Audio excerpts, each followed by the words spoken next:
La mine a fost simplu, că țin la liceu de informatică și nefiind eu foarte priceput sau mai puturos în partea asta cu informatica și cu matematica, asta a fost o alternativă la școală cu teatru, între ghilimele, ce făceam noi atunci.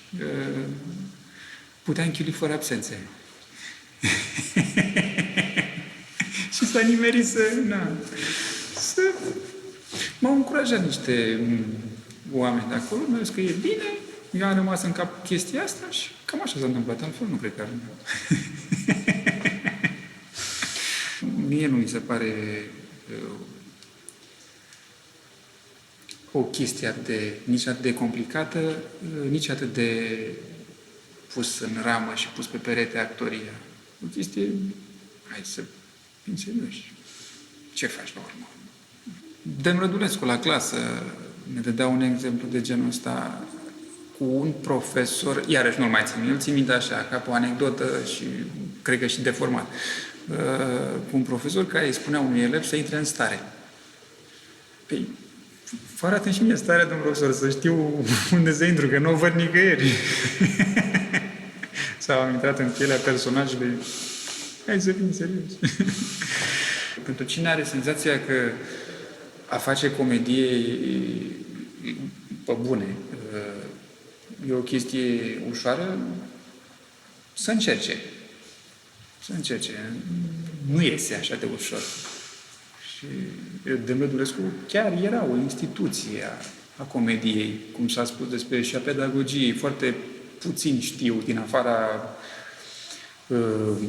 lumii astea, foarte puțin știu chestia asta, că era un imens pedagog. Știa foarte bine ce urmărește și cum să-ți spună. Știi? Extrem de cultivat. Așa mi s-a părut mie. Ne-a zis că teatru nu e grimasă odată. După aia mai sunt multe, dar nu m-am pil de vorbe aia, dar erau toate, unele erau și porcoase, altele erau și... Da. Celebra aia cu mirarea. Teatru e mirare.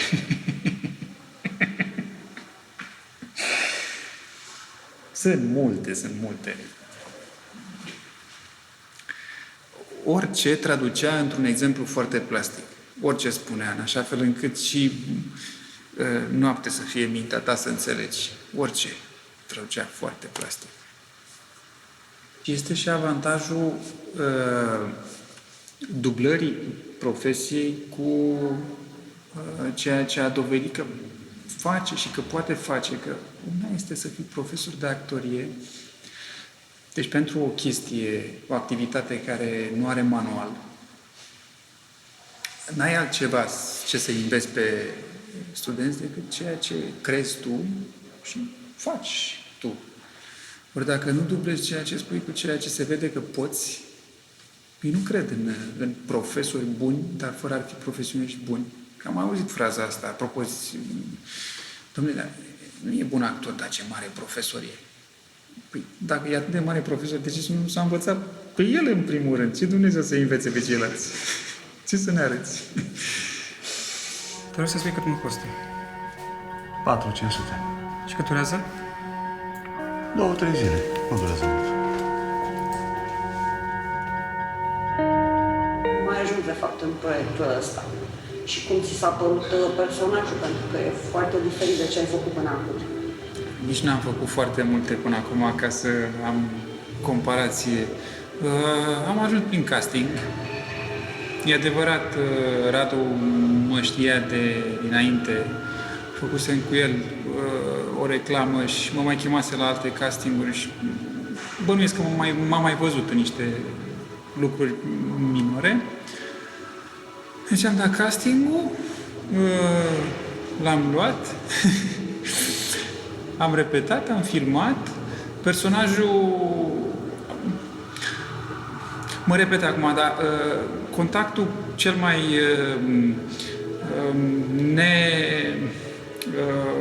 îmbruiat de nimic cu povestea, l-am avut atunci când am citit prima dată scenariu. Pentru că după, intrând în repetiții și apoi în filmări, ajungând să cunosc dublele de la cap la coadă, n-am mai avut aceeași percepție, n-am mai avut-o nici asupra filmului, n-am văzut niciodată cap-coadă ca pe o poveste. Întotdeauna fragmentat în mintea mea.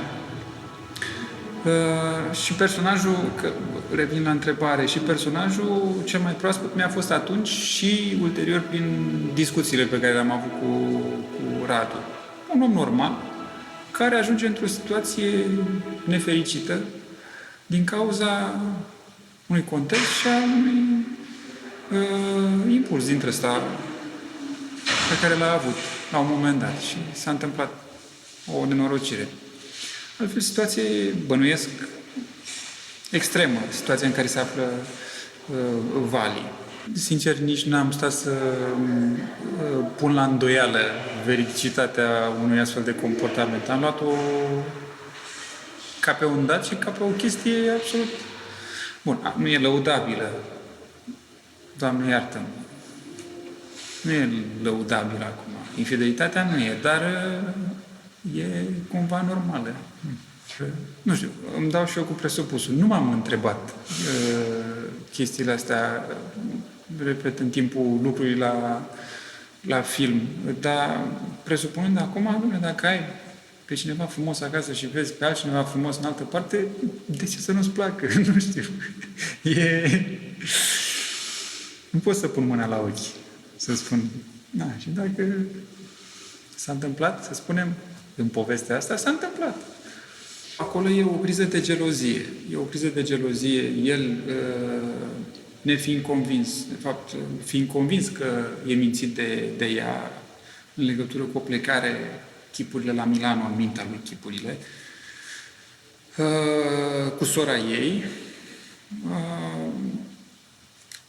e cumva mai posesiv, lucru pe care eu îl recunosc la mine, de exemplu. Și, na, și accesele astea colerice mi le recunosc nu violente, sau sper să fie violente, în cazul meu. Și are criza asta de gelozie, care, într-o chestie în care și ea îi răspunde că nici fata, nici nu stă la locul ei, cum ar veni, degenerează într-o palmă și într-un brânci. Cam așa s-a construit povestea din spate, pe care aș fi știut-o în spate. Dintr-un brânci, ea cade și se lovește și moare.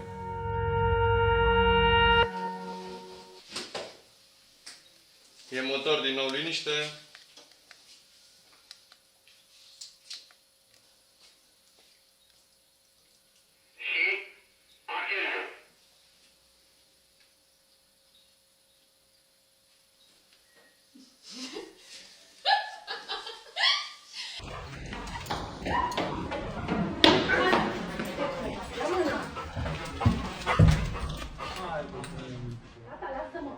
Mă, dar n-ai zis tu să vin?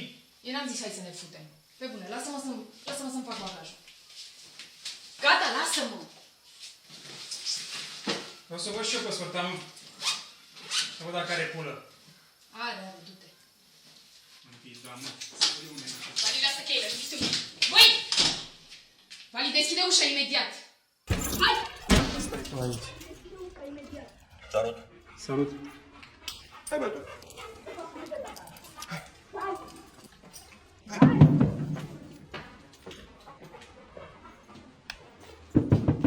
Într-o primă fază, când mă gândeam la rol sau ce presupuneam că trece prin capul lui Vali, raționalizam foarte mult, în sensul în care încercam să-mi dau seama, domnule, ce presupune, ce verbalizează el, Vali, în legătură cu Pătrașcu, după care mi-am dat seama că,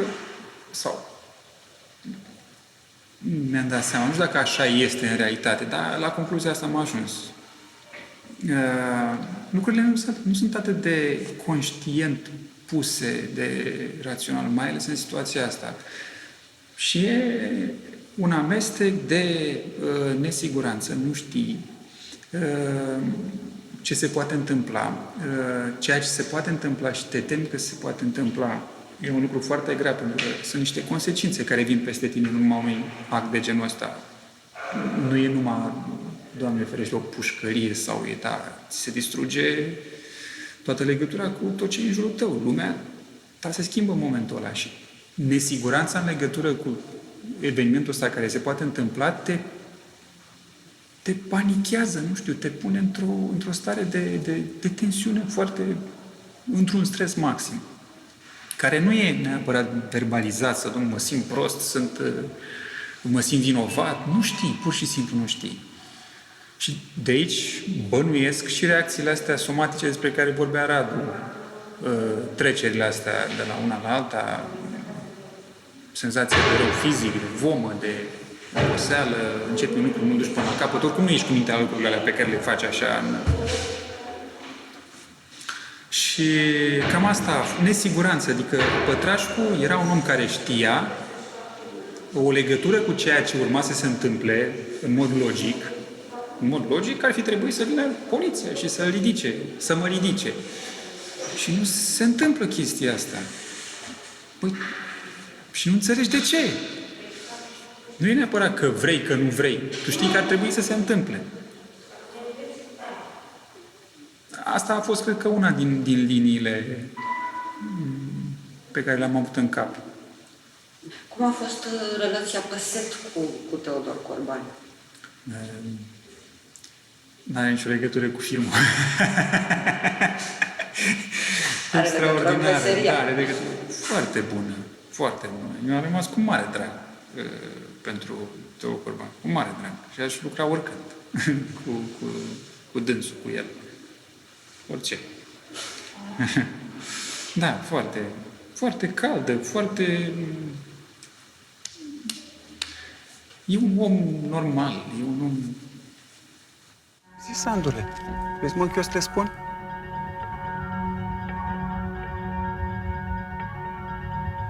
Asta aștepți? Singura problemă la lucru cu Muntean, pe care eu am resimțit-o, a fost din cauza numărului foarte mare de dube pe care îi trage de regulă. Uiți, sau așa mi se întâmplă mie, uiți ce ai de făcut. E ca atunci când repeți un cuvânt foarte repede. Nu, dar ce Dumnezeu înseamnă cuvântul ăsta? Că nu mai... Sună așa, gol. Dar e felul de a lucra. Atât. În rest, îți răspunde sau mi-a răspuns la orice întrebare sau a încercat să-mi spună orice întrebare pe care am avut-o foarte atent. Și întreaga echipă se simte că e o echipă foarte sudată și care știe foarte bine ce ai de făcut, că au lucrat foarte mult împreună. Eu sunt convins că ăsta e un film care ține foarte mult, nu numai ăsta, în general. Ceea ce face un actor ține în extrem de mare măsură de cel care îl coordonează din afară. Dacă n-ai un one-man show pe care ți l-ai făcut singur, pe care ți l-ai scris singur, pe care ți-l și regizezi, e regizorul care e atent la lucrurile astea. Bun, acum și tu conștientizezi că nu ești bătut în cap și tu îți dai seama ce ai de făcut sau înțelegi ce-ți spune, ce vrea de la tine. Dar eu nu mi-am propus în secvența respectivă sau o privire sau să... Chiar nu mi-am propus. Și da, m-am mai uitat și eu pe niște cronici și impresia asta de straniu pe care ar induce-o personajul. Asta e fața mea, nu? Cred că de-aia m-aș ales. Ce ai de să mănânci? Că zic cu Matei că n-am venit. El mi-a cerut, mi-a spus mi-e foame. Faci niște lucruri pentru că trebuie să trăiești, pentru că sunt lucrurile profesionale, din profesie trăiești. Și alte lucruri le faci pentru că, sau și când ți se oferă ocazia, când ai o șansă, Cu mai multă plăcere, să spunem. Că de restul te-ai obișnuit sau te-ai... Da, se împacă, nu e... Acum, dacă stau să mă gândesc, într-adevăr, când reușești să faci comedie, că acum una e să încerci. Eu am încercat, da, să-i faci pe oameni să râdă e mai greu, să se bucure. Nu sunt eu în măsură să vorbesc despre asta. Ai senzația că ești mai iubit de public. Îi bucur pe oameni. Plăcerea este imediată. Pe când în cazul unei drame, dacă n-ai de jucat vreun erou dintre ăsta de pus în vânzare, de trage filmul după el, da? Nu se gândește nimeni la tine acasă. Ce-mi place de el, cine se gândește la criminal, ce e nebun? Comedia ești mai popular. Cu scrisul, iarăși, e o chestie care a început ca diletant a început. Și așa a și rămas. N-am vreo formație formală.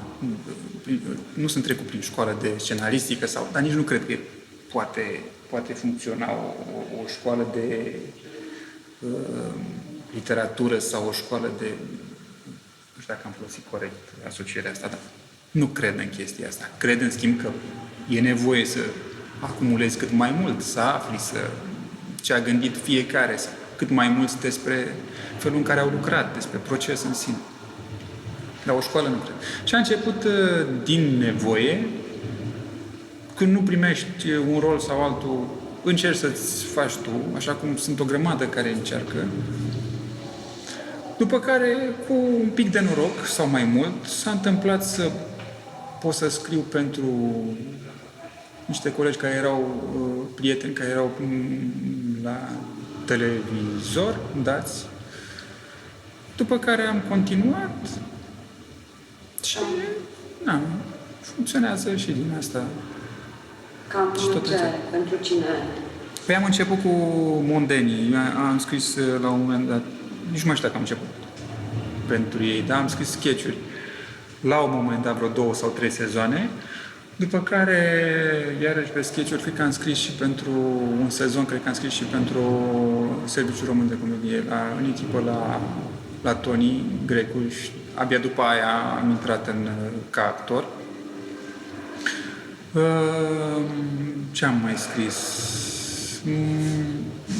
Intrasem la ProTV la un moment dat. Boncea voia să facă un soi de... chiar făcuse un soi de pepinieră dintre asta pentru scenariști, să aducă, să strângă, să-i învețe prin consultanți, care mai mult luau banii consultații ăștia. Și nici noi care eram acolo nu eram cei mai străluciți. Și am scris și acolo niște adaptări. Am făcut pentru ProTV niște adaptări. Așa, după care... înainte de asta am mai scris o piesă de teatru, iarăși o scrisesem pentru mine și pentru un coleg și am ajuns doar să o regizez, doar. Că nici nu puteam să și scriu, Și în piesa asta, spectacolul, deci a fost până la urmă cu Papi, cu Alexandru Papadopoulos și cu Leonid Doni. 2 personaje simple, cât se poate muta dintr-un loc în altul. Unde v-a venit ideea să scrieți împreună? Păi am fost colegi, o dată ne știam. Am fost colegi de clasă la facultate, la Dămătănescu, prieteni. A jucat împreună cu Leonid în piesa asta de care vă spuneam.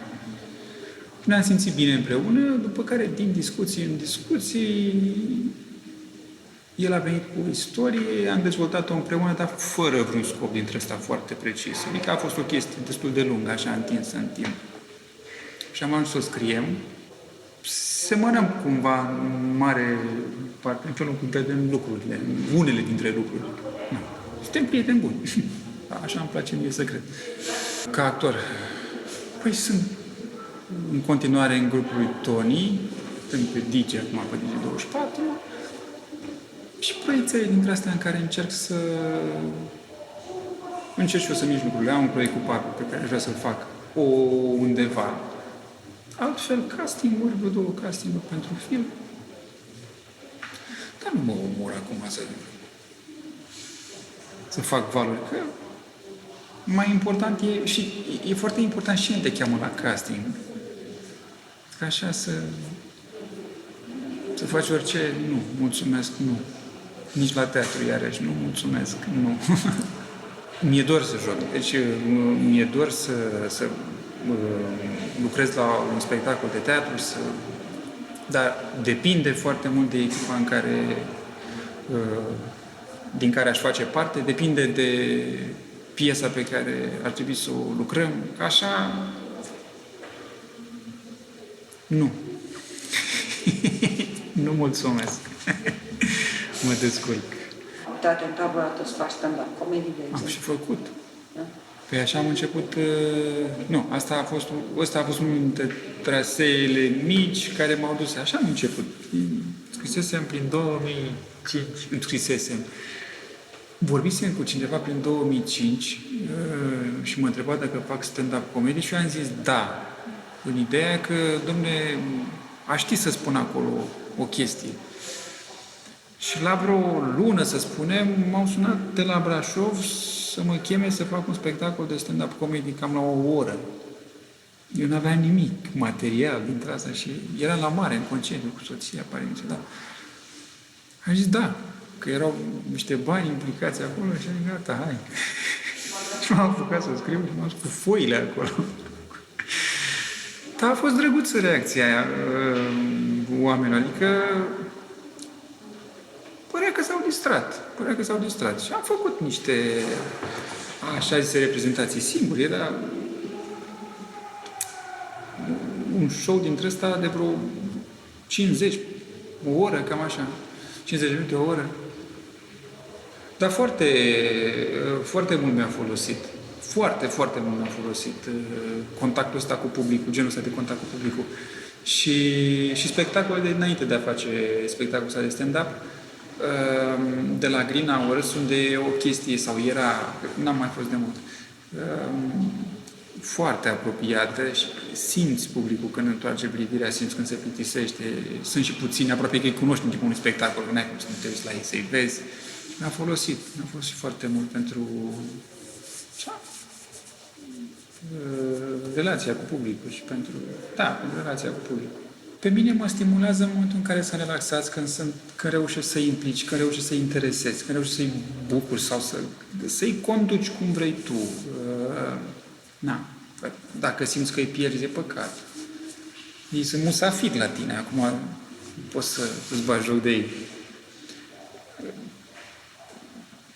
Te bucuri când se bucură, când ai reușit să-i bucuri. Cam asta e, din punctul meu de vedere, relația. Și ești frustrat când nu se întâmplă chestia asta, când nu reușești, când altul reușește, că apare gelozia, invidia, dai vina pe oricine altcineva, numai pe tine, nu se întâmplă chestia asta. Că mie mi s-a întâmplat de mult.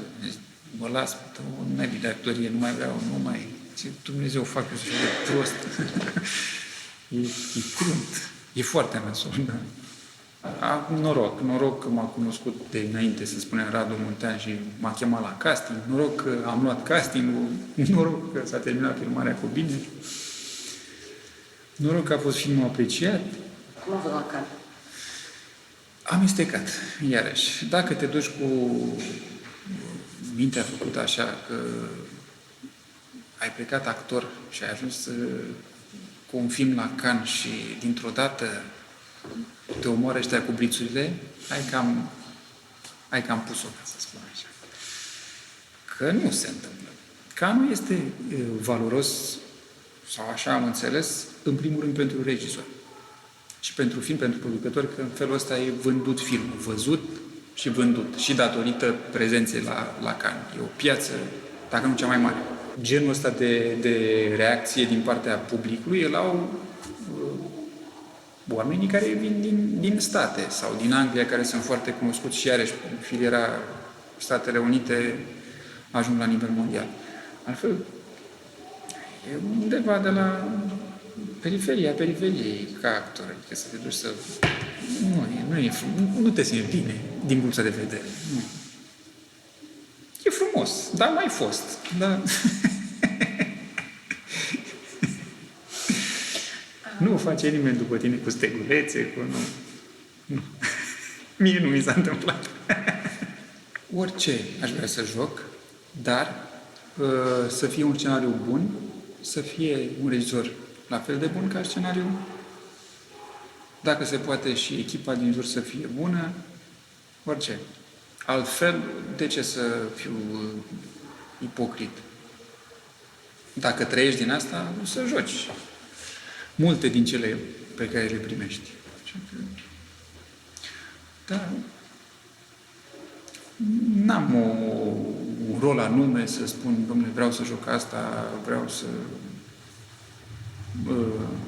Îmi doresc să mai joc la Muntean, îmi doresc să joc la Puiu, Mungiu, Porumboiu,